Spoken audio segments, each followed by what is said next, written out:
Hi folks, I'm Ashraf Hingora. I'm a language and soft skill trainer, life business and parenting coach. Ashraf the mover and shaker में आज मैं implicit या absolute trust पर कुछ खास बातें बताना चाहूँगा। किसी शायर ने कहा है कि मेरी ज़बान के मौसम बदलते रहते हैं, मेरी ज़बान के मौसम बदलते रहते हैं, मैं आदमी हूँ, मेरा एतबार मत करना। आज के दौर में ट्रस्ट का अकाल है। अब तो सगे रिश्तों में भी ट्रस्ट नहीं रहा। जब अपने ही भरोसे के लायक ना हो तो दूसरों पर भरोसा करना बहुत मुश्किल हो जाता है।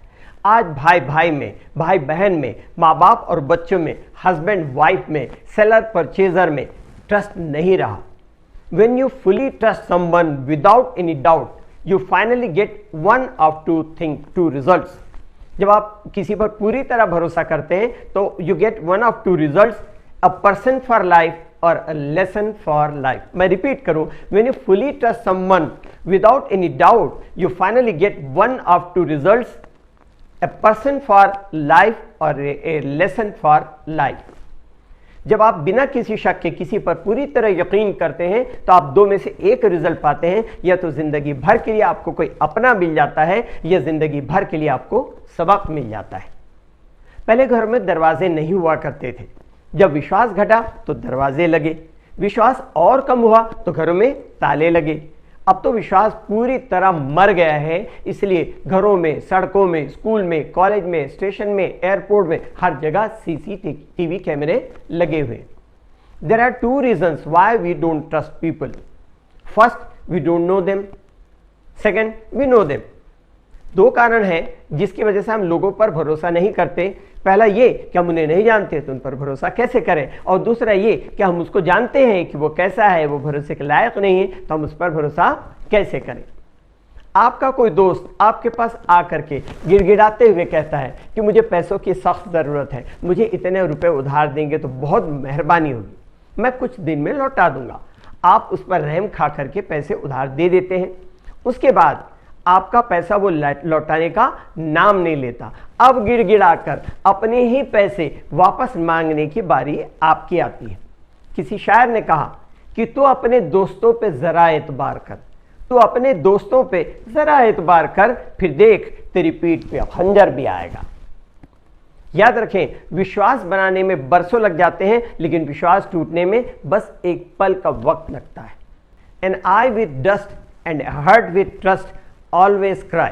एन आई विद डस्ट, धूल अगर आंख में आती है, ए हार्ट विद ट्रस्ट, जो ट्रस्ट करता है वो हार्ट ऑलवेज क्राई। अब देखिए कैसे कैसे घटनाएं होती, कितने अपने लोग अपने को ही धोखा देते हैं, अपने साथ ही दगा करते हैं। एग्जाम्पल से आपको उन घटनाओं से समझ में आ जाएगा। आपके अपने पैसे हैं, आप उसे अपने सगे भाई के पास छोड़ आते हैं कि कुछ दिनों के बाद मैं लौटूंगा तो उसे ले जाऊंगा।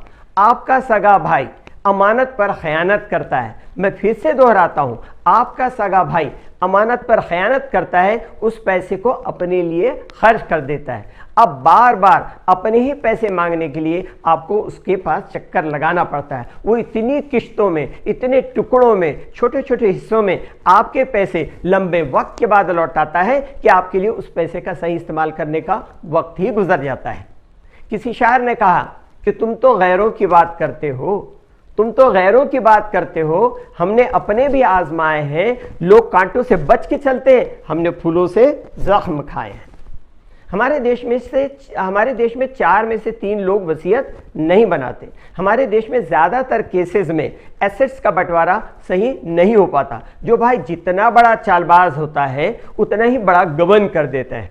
ऐसे बहुत सारे घरों में होता है। ये घर घर की कहानी है। फर्क इतना है कि कुछ की कहानी छप जाती है, कुछ की कहानी छुप जाती है।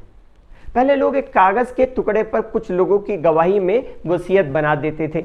उनके मरने के बाद कहते थे कि उनके मरने के बाद उनके बच्चों को इस तरह से बंटवारा कर देना। अब अगर वसीयतकर्ता की मौत हो चुकी है और गवाह भी मर गए हैं और आपका वसीयत का कागज भी आपके पास नहीं है, तो आपके हक को भूल जाने के अलावा आपके पास कोई चारा नहीं रहता। क्योंकि हमारा जुडिशरी सिस्टम, हमारी न्याय व्यवस्था इतनी लचर है, इतनी कमज़ोर है कि न्याय पाने के लिए कोर्ट के चक्कर लगाते लगाते एक जनरेशन गुजर जाती है। एक बार मैं कैंटीन में बैठा हुआ था, मेरे जीजा जी के साथ, मेरा भांजा भी साथ में बैठा हुआ था। मेरे बाजू के टेबल पर कुछ लड़के और लड़कियां बैठे बैठे गपशप मार रहे थे। अचानक एक लड़की का फोन बजा। दूसरी तरफ से उसकी लड़की की माँ ने पूछा, बेटा बहुत देर हो गई है तो अभी तक घर नहीं लौटी, मुझे फिक्र हो रही है इसलिए मैंने तुझे फोन किया। तो लड़की का जवाब सुनिए, क्या कहती है? कहती है, मम्मी मेरी एक्स्ट्रा क्लास चल रही है, फालतू में आपने मुझे कॉल कर दिया, मैं कोई छोटी बच्ची तो हूं नहीं कि गुम जाऊंगी। तो उसकी माँ ने कहा, माफ करना बेटा, मुझे नहीं पता था कि तेरी एक्स्ट्रा क्लास चल रही है। माँ हूं ना तो फिक्र तो होती ही है। तो लड़की कहती है, हाँ ठीक है, और फोन काट देती है। उसके बाद वो लड़की लड़कों के साथ हाई फाइव करके राक्षसों की तरह ठाका मार के हंसने लगती है और सारे लड़के लड़कियां ठाका मार के हंसने लगते हैं। किसको धोखा दे रही है वो लड़की? माँ बाप को या खुद को? माँ बाप तिल तिल जोड़कर अपनी ख्वाहिशों को कुचल कर बच्चों के बेहतर मुस्तकबिल, बेहतर भविष्य के लिए उन्हें स्कूल, कॉलेज और कोचिंग क्लासेस भेजते हैं और बच्चे गुलछर्रे उड़ाएं, रंगरीलियां बनाएं। क्या इसलिए भेजते हैं? इसलिए आज विश्वास की बुनियाद खोखली हो गई है। एक व्यापारी ने अपने दूसरे व्यापारी को फोन किया और कहा, यार तूने कहा था कि वेंसडे को पेमेंट कर दूंगा, आज संडे हो गया, तुम्हारा पेमेंट अभी तक नहीं आया है। तो उसका व्यापारी दोस्त कहता, हाँ मैं अभी जयपुर में हूं, 4-5 दिन बाद लौटूंगा तो तुम्हारा पेमेंट कर दूंगा। तो उसका पहला वाला व्यापारी दोस्त कहता है, अबे तू तो मेरे से भी बड़े वाला है। तो दूसरा व्यापारी दोस्त कहता है, क्यों, क्या हुआ? तो पहला व्यापारी कहता है कि देख तू लैंडलाइन में बात कर रहा है, तू लैंडलाइन में बात कर रहा है। चूंकि इसे ध्यान नहीं था कि वह लैंडलाइन में बात कर रहा था, मोबाइल में अक्सर बात करने की आदत होने के कारण वो झूठ बोला, मतलब मोबाइल में तो झूठ बोला ही करता था, उसी तरह से वो झूठ बोल गया। जब पहले व्यापारी ने कहा तू तो मेरे से भी बड़ा वाला है, इसका मतलब यह हुआ कि तू तो मैं तो झूठा हूं, लेकिन तू तो मुझसे भी बड़ा झूठा है। आज झूठ, धोखा, फरेब के इस दौर में ट्रस्ट सबसे महंगा एसेट है। Love, loyalty and trust are the foundation of any successful marriage. प्यार, वफादारी और विश्वास किसी भी कामयाब शादी की बुनियाद है। उसी तरह T means trust and transparency are the foundation of any long lasting relationship. अपनी इमेज, अपनी कैरेक्टर एथिक्स इतना पाक और साफ बनाएं कि लोगों को आप पर इतना ट्रस्ट हो कि लोग आपकी बात मानने के लिए सिर्फ इसलिए तैयार हो जाएं क्योंकि आपने कहा है। Therefore, please be trustworthy. विश्वास पात्र बनिए, लोगों का भरोसा मत तोड़िए। ऐसे ही बच्चों पर, बड़ों पर, किसी का कोई भी भरोसा नहीं रहा। तो आज के इस दौर में ये सबसे ज़रूरी है कि आपका ट्रस्ट पक्का होना चाहिए, इम्प्लिसिट ट्रस्ट होना चाहिए। आप एब्सोल्यूट ट्रस्ट पैदा कीजिए अपने डीड्स के थ्रू, अपने कर्मों के थ्रू। इंग्लिश के लिए आप मेरे channel English breakfast with Ashraf and soft skill के लिए Ashraf the mover and shaker को लाइक, शेयर एंड सब्सक्राइब करें। कमेंट सेक्शन में कमेंट करें, बेल आइकॉन प्रेस करें और मेरी बुक जरूर पढ़ें। Thanks for watching.